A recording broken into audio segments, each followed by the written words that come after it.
तो बच्चों मैंने पिछली वीडियो में आपसे पॉलिनोमियल के जीरोज़ के बारे में बात किया था, लेकिन उसमें थ्योरेटिकल कॉन्सेप्ट दिया था। इस बार मैं आपको ज्योमेट्रिकल कॉन्सेप्ट बताने जा रहा हूँ, ठीक है? तो चलिए स्टार्ट करते हैं।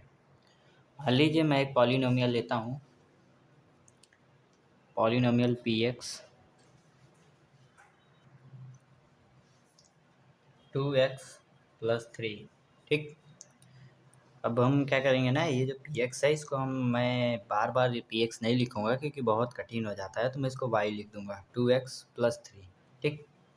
तो पॉलिनोमियल को मैंने y लिख दिया, 2x+3 पॉलिनोमियल है, ठीक है। अब हमको क्या करना है, इसका ग्राफ बनाना पड़ेगा। ग्राफ बनाने के लिए हमको x की वैल्यू पता होनी चाहिए, ठीक है।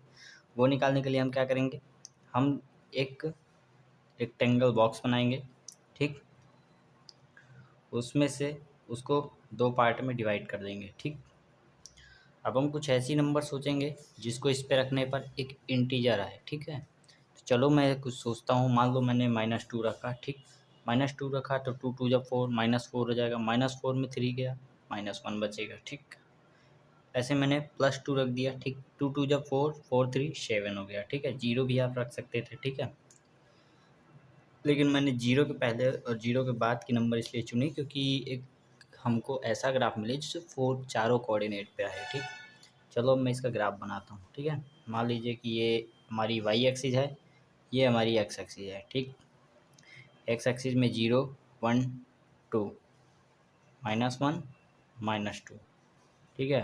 1 2, यहाँ पर हमारा 1 2 माइनस में रहेगा यहाँ सारा, ठीक है।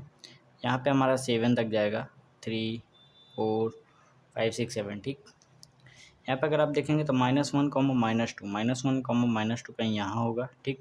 2 7 कहीं 7 मान लीजिए यहाँ कहीं आएगा, 5 6 7, ठीक। 2 7 कहाँ रहेगा, यहाँ रहेगा, ठीक है।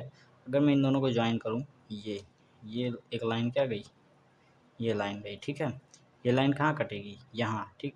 एक्स एक्सिस को यहाँ पर काट रही थी, यहाँ पर जो पॉइंट होगा वो इसका क्या कहलाएगा, इस पॉलिनोमियल का जीरोस कहलाएगा। ऐसा एक्स का वैल्यू जो यहाँ पर होगा वो इस पॉलिनोमियल का जीरोस कहलाएगा। जैसे कैसे पता करेंगे, हम लोग y को 0 रख देते हैं। देखो यहाँ पर y 0 है, ठीक। y को मैंने 0 रखा, 2x+3, ठीक है। 3 को उधर भेज दिए तो 2x बराबर क्या हो गया, -3। x बराबर क्या होगा, -3/2। तो x की वैल्यू क्या है यहाँ पर, -3/2 है, ठीक है। तो -3/2 क्या है इस पॉलिनोमियल का, जीरोज है, ठीक है। ऐसे हम जीरोज पता करते हैं और ऐसे हम ग्राफिकल रिप्रेजेंटेशन आपको जीरोज का दिखा रहे हैं। अब मैं तुमको ऐसा ही क्वाड्रेटिक पॉलिनोमियल के साथ करके दिखाऊंगा। P X equals two X square -3x -4, ठीक। तो यहाँ पर मैं फिर से पी एक्स को y ले लेता हूँ, एक्स स्क्वायर -3x -4, ठीक है। फिर से मैं वही एक रेक्टेंगुलर बॉक्स बनाऊँगा, ठीक।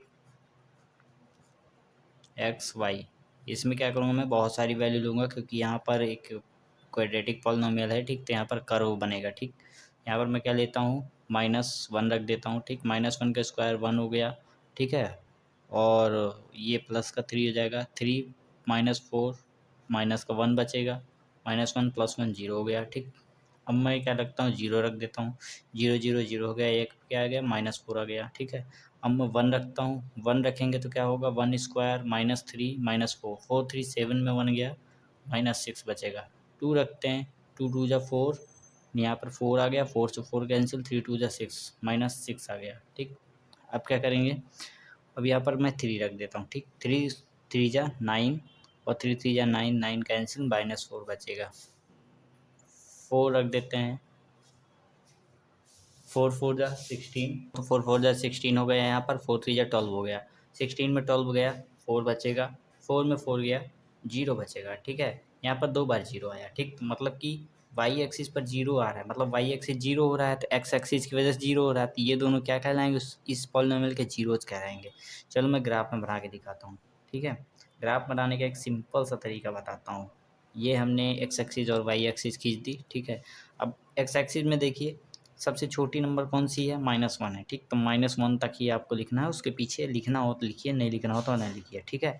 सबसे बड़ी कौन सी वैल्यू है, 4 है, तो एक्स एक्सिस में कहाँ तक जाएंगे हम, 4 5 तक, 1 2 3 4 5 तक चले जा रहे हैं, ठीक है। वाई एक्सिस में कौन सी है, 0 है सबसे छोटी, और सबसे छोटी कौन सी है, -6 है, सबसे बड़ी कौन सी है, 0 है। लेकिन फिर भी हम ऊपर बनाएंगे क्योंकि ऐसे ही दिखा देते हैं, ठीक है। नीचे दिखाते हैं -1 -2 -3 -4 -5 -6 और -7, ठीक है। अब देखो हम ग्राफ को प्लॉट करते हैं। पहला क्या है, -1, 0 है, ठीक है। एक्स एक्सिस में -1, वाई एक्सिस में 0, यही आ गया, ठीक है। दूसरा क्या है, 0 है और -4 है, ये रहा। तीसरा क्या है, 1 और -6 है, 1 -6, कहीं यहाँ कहीं आएगा, ठीक है। 2 -6, 2 -6 इसी के जस्ट सामने आएगा। इसके बाद 3 -4, 3 -4 ये कहीं यहाँ आएगा। इसके बाद 4 0, 4 0 ये कहीं यहाँ आएगा। अगर आप देखेंगे तो ये कुछ ऐसा बन रहा है, ये होगा, ठीक है। ज़्यादातर क्वाड्रेटिक पॉलिनोमियल में तो ये वाला शेप बनता है। इस वाले शेप को हम कहते हैं पैराबोला, ठीक, पैराबोला, ठीक है। ये पैराबोला ऐसा बनेगा या ऐसा बनेगा, ये डिपेंड करता है इस पर। अगर ये प्लस की वैल्यू है तो ऐसा बनेगा, अगर ये यहाँ पर माइनस की वैल्यू है तो ये ऐसा बनेगा। यहाँ पर 1 है, 1 है ना, 1 मल्टीप्लाई, ठीक। अगर यहाँ पर 1 है या फिर कोई पॉजिटिव नंबर है तो ऐसे बनेगा, नेगेटिव नंबर है तो ऐसे बनेगा। लेकिन अगर यहाँ पर 0 है तो ये इस एक्सिस पर ही ऐसे या फिर ऐसे लाई करेगा, ठीक। तो यही आपको ध्यान देना है। ये हो गया क्वाड्रेटिक पॉलिनोमियल पर। तो देखो यहाँ पर टच कर रहा है, ये कर्व यहाँ पर टच कर रहा है, तो यहाँ पर और यहाँ पर जो पॉइंट होंगे एक्स के, वो इस इक्वेशन के या इस पॉलिनोमियल के क्या कहलाएंगे, जीरोस कहलाएंगे, ठीक है। कौन कौन से हैं एक्स के ये दो पॉइंट, एक 4 है और एक -1 है, ठीक। तो ये दोनों क्या हैं, इस पॉलिनोमियल के जीरोस हैं, ठीक। तो ये होता है जीरोस का मतलब, ठीक है। ऐसे ही क्यूबिक में होता है, क्यूबिक के आगे जितने भी इक्वेशन है सारी इक्वेशन के साथ होता है, ठीक है। तो चलो आज के लिए बस इतना ही, मिलते हैं अगली वीडियो में।